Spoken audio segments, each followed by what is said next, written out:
Welcome to the Tomorrow Is Not Today podcast. You've already started to create the life you want just by being here. Designed for you as a business professional so you can be physically, mentally and emotionally healthy, more productive, less stressed and living a life you truly love. My name's Kingsley and thank you for coming on another journey with one of our uniquely qualified professionals. Welcome to the Tomorrow Is Not Today podcast. It's glad to have you with us today again. And I'm very excited today because one of the things that a lot of us miss out on in life, because I think maybe we just give up too soon, don't push on hard enough, or go far enough in what we want to do, is this little thing called resilience. Now, resilience is not easy to get. It's not easy to become that type of person, and it takes practicing resilience, I think, a lot in doing this. And I have an expert in the studio today, Dr. Grace Shar. Thank you for joining us in the studio. Thank you for having me, Kingsley. So one of the things I want to talk about, and we'll get into your background and your history and that sort of thing, which is going to be fantastic, but you focus a lot in your presentations, in the work that you do, the book that you're writing, all this sort of thing on resilience. What is resilience? Good question.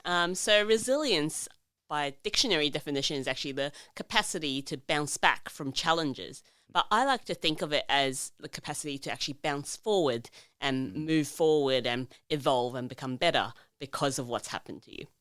So when you say bounce back, because a lot of things happen to people and we can tend to retreat then. Yes. When you say bounce forward, does that mean that you've defeated that and you keep going? Or can that be something that maybe still is in your mind, but you're going to push through anyway? How does that work exactly? I think it's more letting your past actually make you a better person. So, as you know, I've had a history where I came out of a really poor relationship. And when I met my good husband now, Nick, I was a little bit afraid of sharing what's happened to me with him. But when I actually did share, what he said actually really helped me look at it from a different perspective. So he actually said, no, it's not baggage. It's actually what made you who you are. And I like who you are. So I think that's what we want, that to let our past not define us to be a victim, but a victor. And how can we actually learn from our experiences and use it for good? So for people to be able to do that, because it could have been baggage or it could be something that grows you into a better person, which has obviously happened with you. How do people go from I'm a victim or this could turn me into a victim to no, I'm a bigger, better person? What has to happen in our mind for that to take place? Yeah, I think it is a mindset thing. And this is actually what I actually teach a lot in my talks and in my workshops for both personal resilience and having a resilient workplace. But I think on the personal level, I actually talk about it in an acronym, which is actually GRACE. It's not because I love my name, but it helps people remember my name. But actually the word grace, I grew up as a Christian, and it's, this really vague concept of unmerited kindness from God to sinful human. But nowadays in everyday society, people use the word grace in terms of kindness and compassion. And, I like to use that word as the acronym because it reminds me to be kind to myself as well as to others. And grace, the mindset for me includes G, which is gratitude and perspective. And then R is for rest and recharge.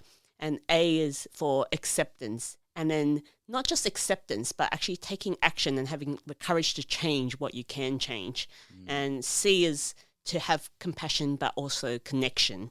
And E is to actually evolve and grow from your situation.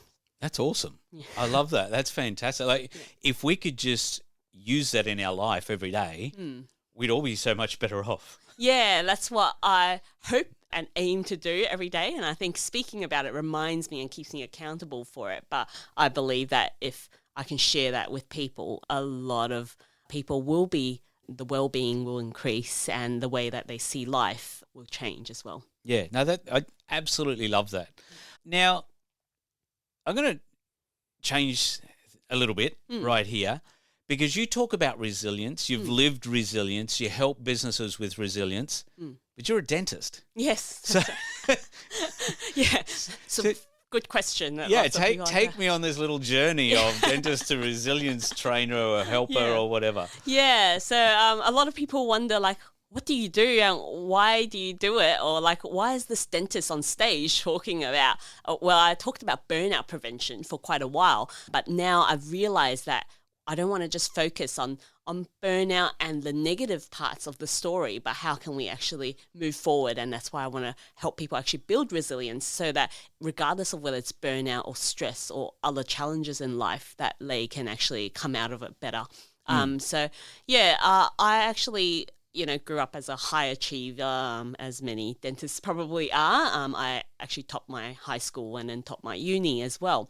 So I was on this path to success, and I was a human doing and not a human being. So I was always thinking about what can I do next? What can I do next? What achievement and award can I get? But no one's going to give you an award for being a good family dentist. So a few years out from graduation, I was like, oh, I've got to find a way to get that extra certificate. So I was thinking about going back and, studying more.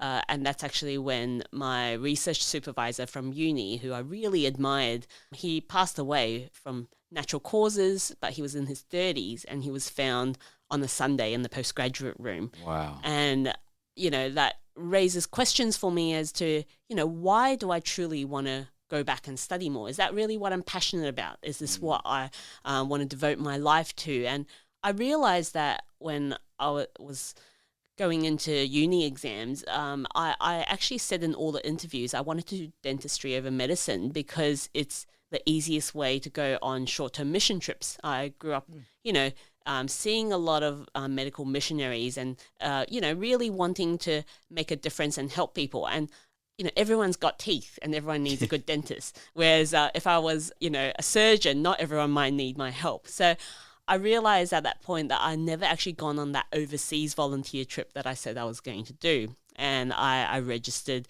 with an organization that was reputable, and they actually allocated me to a mental health team.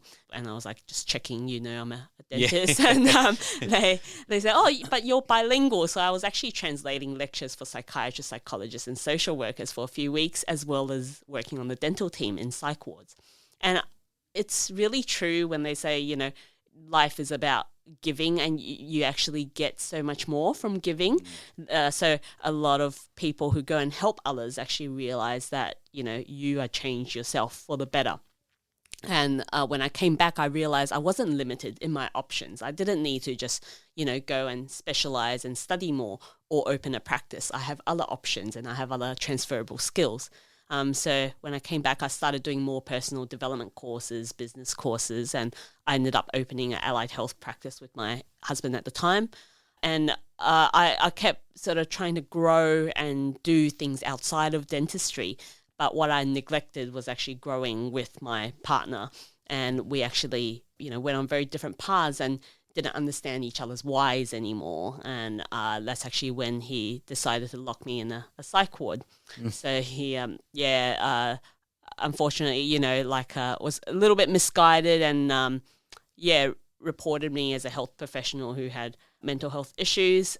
I actually got cleared of that, but I had to go through quite a big process of going through the mental health tribunal system with the dental board, and I learned a lot about myself, and I guess got a different perspective because I went from someone volunteering in the psych ward and thinking, I was this high and mighty health professional from a first world country with good mental health system helping other people, to living in our mental health system and seeing the other side of it. And also having gratitude that I had experiences in that so that I was able to survive the ordeal and actually, help some people along the way. The hospital chaplain came and asked me, oh, maybe you should do a chaplaincy course. All these girls don't want to kill themselves anymore. I'm like, yeah, because they realize their husband's not as bad as mine. So I think I realized during that process that maybe, there is a better plan for me and there are reasons why things have happened so that I can use my experiences for good. After my divorce, I also had the opportunity to go to South Africa through Virgin Unite and, spend time with a lot of entrepreneurs. Got to meet Richard Branson, spend time with him at his private reserve, and met Nelson Mandela's wife and sat in the same boardroom as her. And I think all of these experiences made me think that I have a reason, there's a reason for all of these things happening, and I need to share what I've learned from my experiences to help others. And I found that as I had to share my stories with my friends, people were inspired or encouraged. So that's how I ended up being invited to speak at some corporate events, and slowly over the last few years spoke at quite a lot of conferences, and sort of figuring out how do I use this for good, and do more workplace training, and sort of morphed into something beyond just sharing my story, but about how can we create better systems for workplaces, and how can we help people in our lucky country build resilience and perspective on life. Yeah, and I think what you just said there is such a critical thing, that when we do put things into perspective, we go down the resilience, because obviously you've had a bunch of resilient things to work with, which is why you know what you're talking about now. It's a lived experience. Yes. It's not something you can just study. You have to live it to actually make it happen. You can't study resilience and go, okay, I'm resilient now. It's not like becoming a dentist, as much as there's practice to it. Yes. You study and you know all this stuff, what to do. But when it's resilience or something like that, there is no, I've studied this, here I am, I've got my certificate. It's part of life. And I think being able to put that into perspective, like you just said, and understand we are really in a lucky country, and building that resilience is going to help us in so many different ways. Yes. So what are some of the things when you are dealing with people, whether it's a corporate organization or individuals, what are some of the things you help them with to build that resilience in themselves?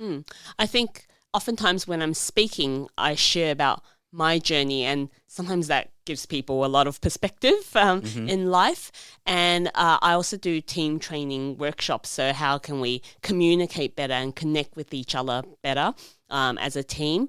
So I find that even in my day-to-day dental practice, I still practice dentistry part-time. That's really applicable, because oftentimes people actually just want someone to actually listen and care about them and to hear their story, and then maybe to offer a different perspective. I really like this picture I've seen of counseling, where they sort of have all these strings, tangled strings in their mind when things are happening. But when you actually talk about it with someone else, sometimes they roll that string up and, tidy up and give you a different sort of view on things. So I think, it's applicable for professionally as well as personally. Yeah. So what would you say to, because a lot of our audience is business owners or business professionals. Yeah.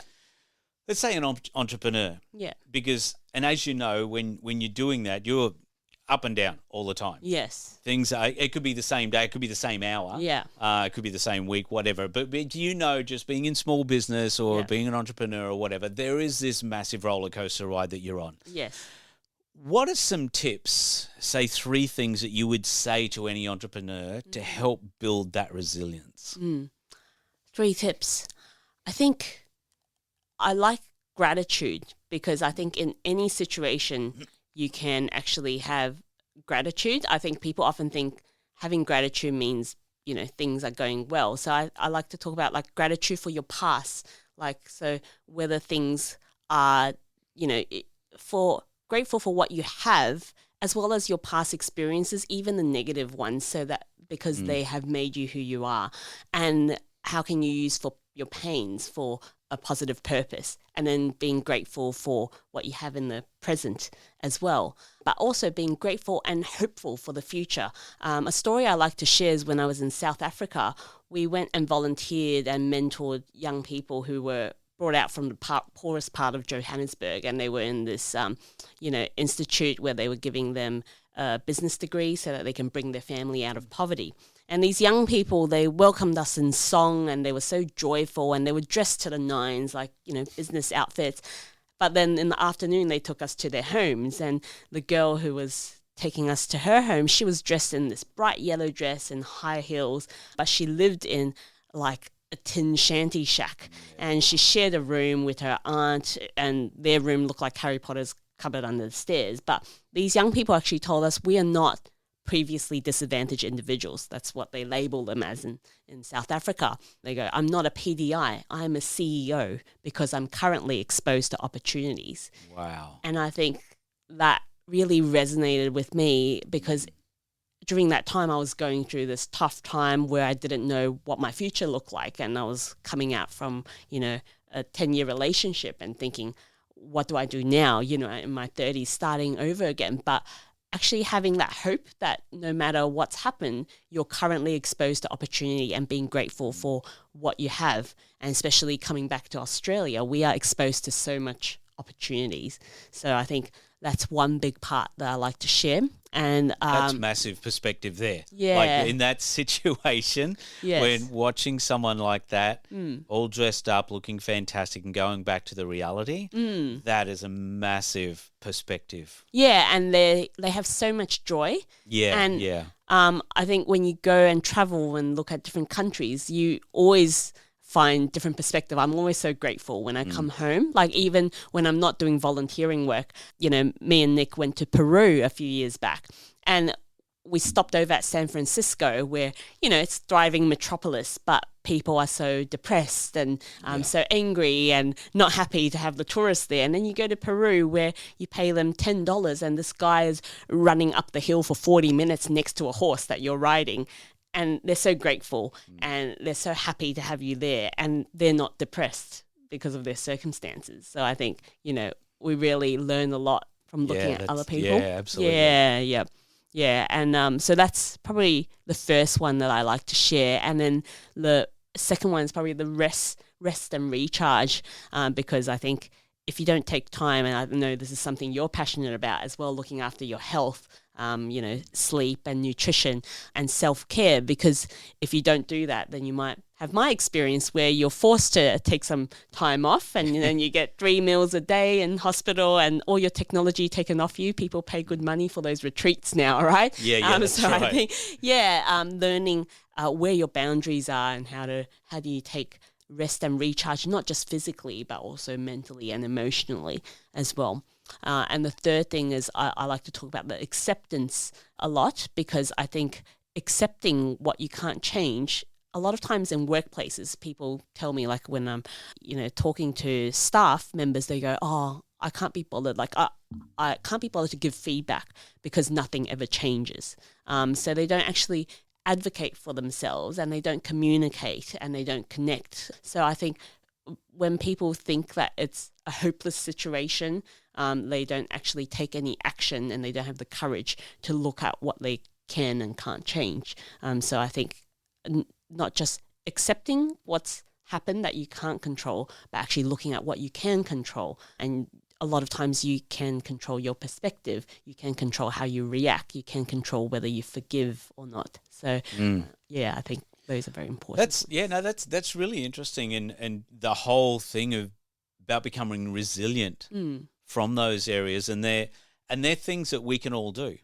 Yes. They're not things that you can't do. Yeah. We can all do those sorts of things, and I think even going through harder times, looking at some of the perspective on things, being grateful for things, and some things they just are.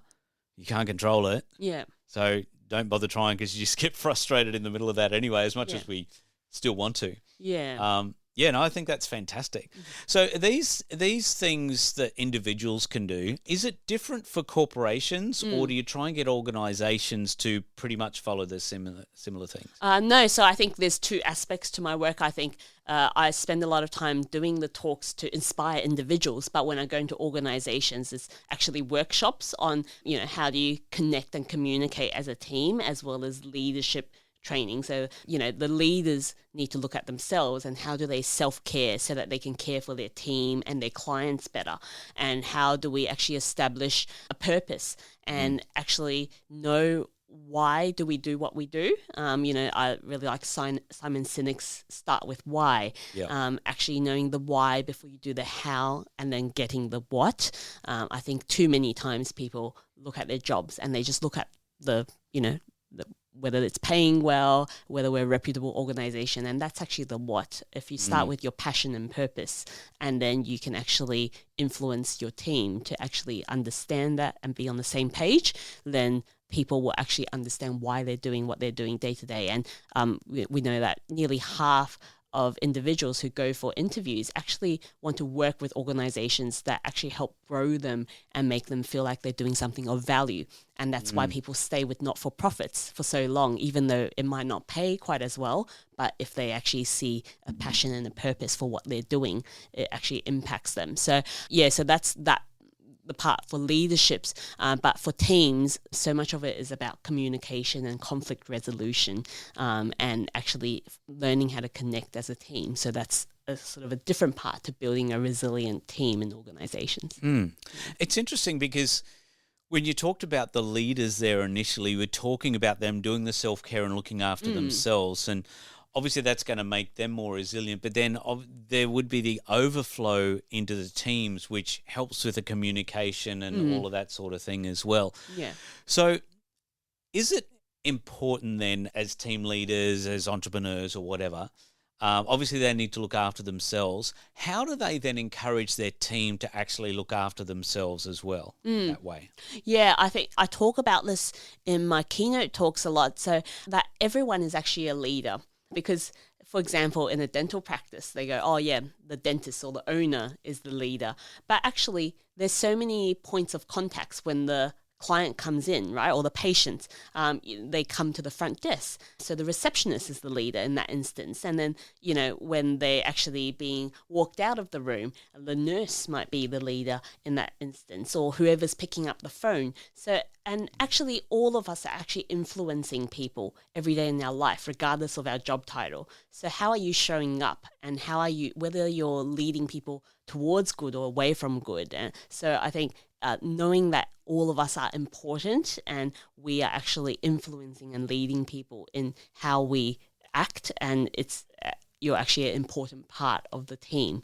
So actually helping members of the team understand that, and that what they do is of value. It's not just the dentist who's actually in charge of facing the clients. Yeah, I really love how you said that, so that everybody, no matter what their role is, they are a leader in some degree, and that they then need to as well step up to the plate, take on the responsibility themselves. And you can see how if people did that, then the whole organisation's going to work better. You're going to have a better culture. Everyone's going to work better together. The communication obviously is going to be better. They'll feel better about themselves. Yes. Yeah, I really love how you explained that. I think that's fantastic. Yeah, so a lot of my work is actually about building positive team culture. So culture is actually how do people think about what we do as a team, and also how does your team talk about your work when you're not there.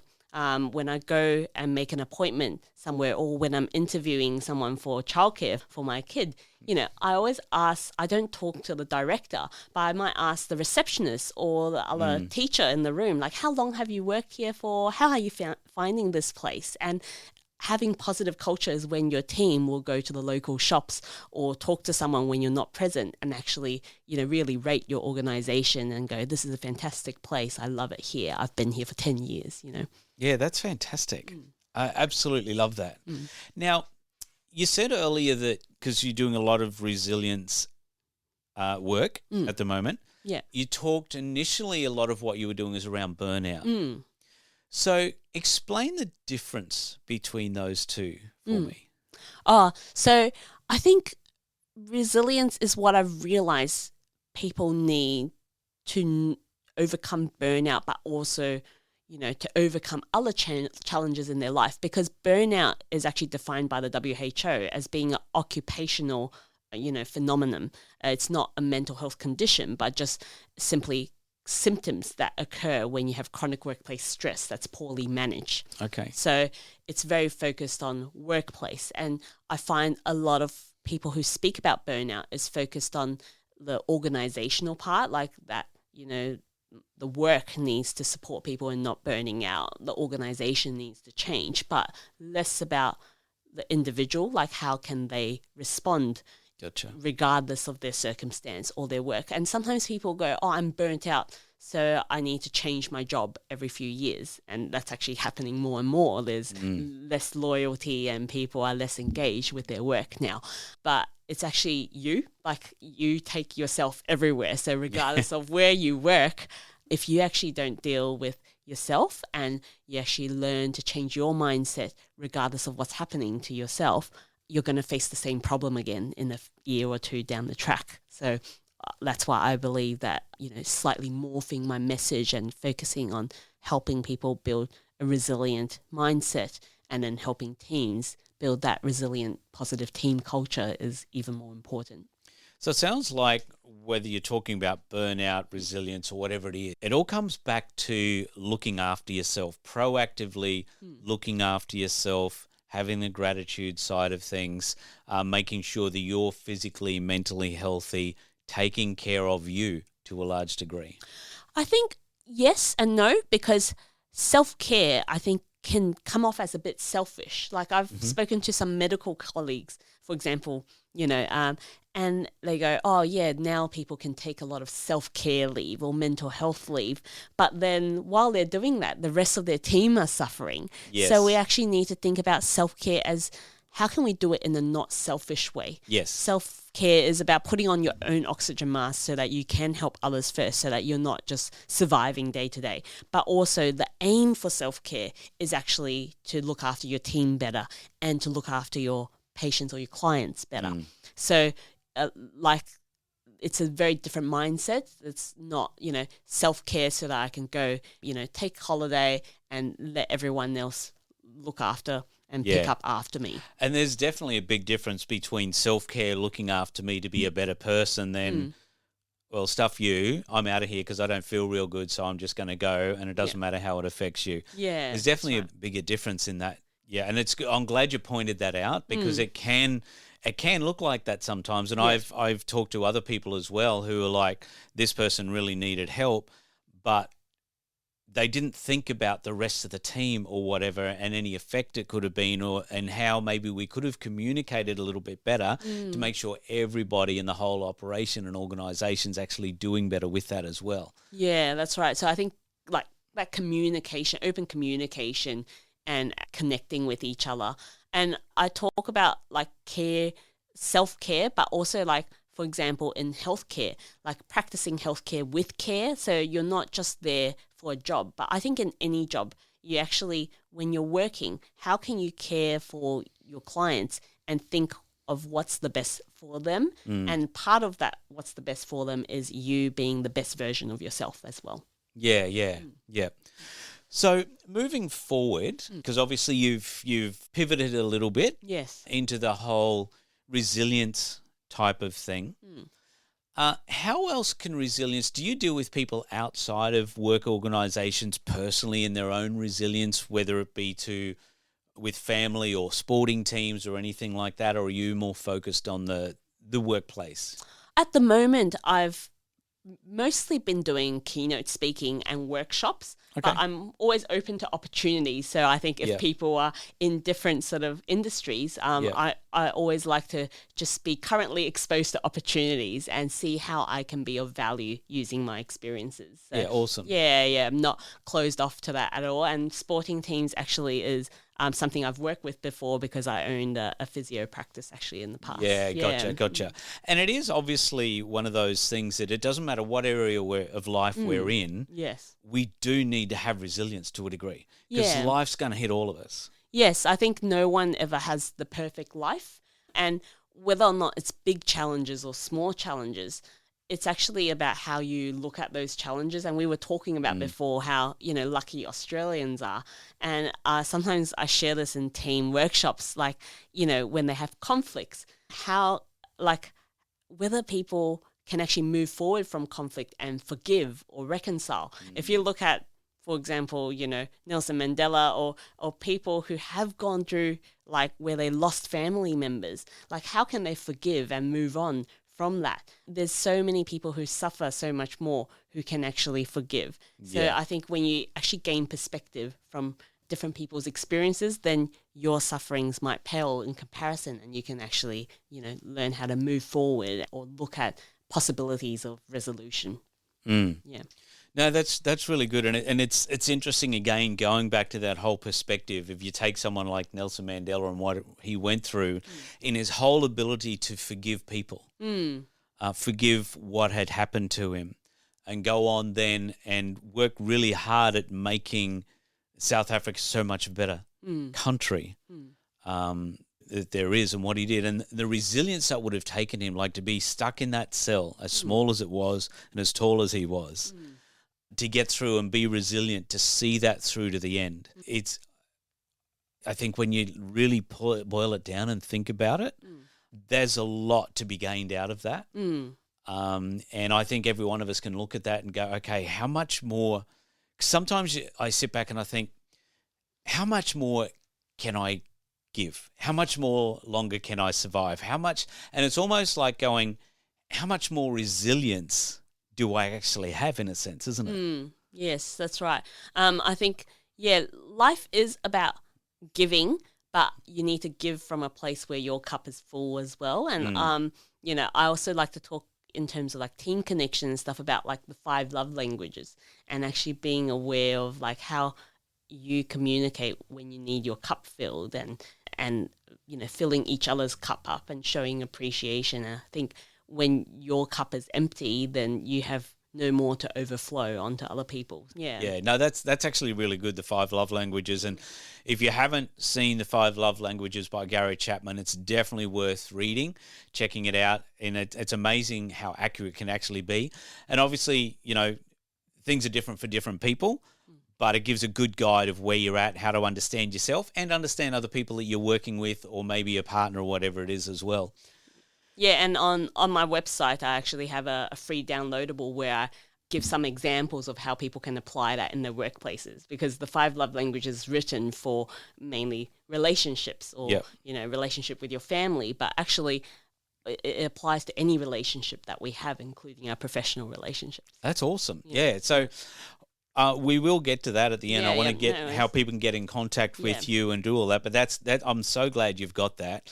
Yeah. We are coming to the end of time, unfortunately. But I always ask a couple of questions. We talk about the ultimate tomorrow at Tomorrow Is Not Today a lot. Yeah. So let me ask you, what is your ultimate tomorrow? Gosh, I haven't thought about that before. I think my ultimate tomorrow right now, because I have a 1-year-old, actually is how can I live a life where I leave a legacy for him and actually teach him how to become a man who is resilient and love God and love people. So I think that for me, no matter what form that takes, would be my ultimate. That's awesome. Yeah. I love that. If he grows up like that, he can't be wrong. And the next question that goes on with that is, how can you create your ultimate tomorrow? I don't know whether we can create as such. I think we can respond to what happens to us in the correct way to enable it. But, being someone with, from a faith background, I believe that there is a higher power and God actually is in control, and we don't know what our tomorrow will be like, but we can respond in the correct way no matter what that tomorrow is. And for me, even when times are tough, if you can see there is a purpose for it, or when we look back on our challenges and then you go, actually, that was for a good reason, and what I've experienced in the past can actually help me with my tomorrow, then you actually have hope and you don't have to fear tomorrow at all. I love that. Love that. That is so cool. Dr. Grace Shar, how can people get in contact with you if they want you to do work in their business, to speak, or just download the 5 love languages and how they can operate? How can people get in touch with you? So my website is just my name, so Dr. Grace Shar, Grace, and my last name is SHA, drgraceshar.com. So you can find me on that website. I'm also pretty active on Facebook and LinkedIn and Instagram, all those good, social media platforms. But I love connecting with people, and, I love connecting with you as well. So thank you for having me. But I always love talking to people with no agenda and actually finding out how can we collaborate together and, use our experiences for good. Yeah, fantastic. Thank you so much for joining us. It's that whole thing about resilience, about grace that you put in there, all of that is absolutely fantastic. And there's some great takeaways that we can literally do right now. We don't have to go away. We can do those things right now. Thank you so much for joining us. Thanks for joining us on the Tomorrow's Not Today show. And we look forward to another episode. Make sure you go in, listen back, jump onto Dr. Grace's website, get that information. And remember to create the life that you want.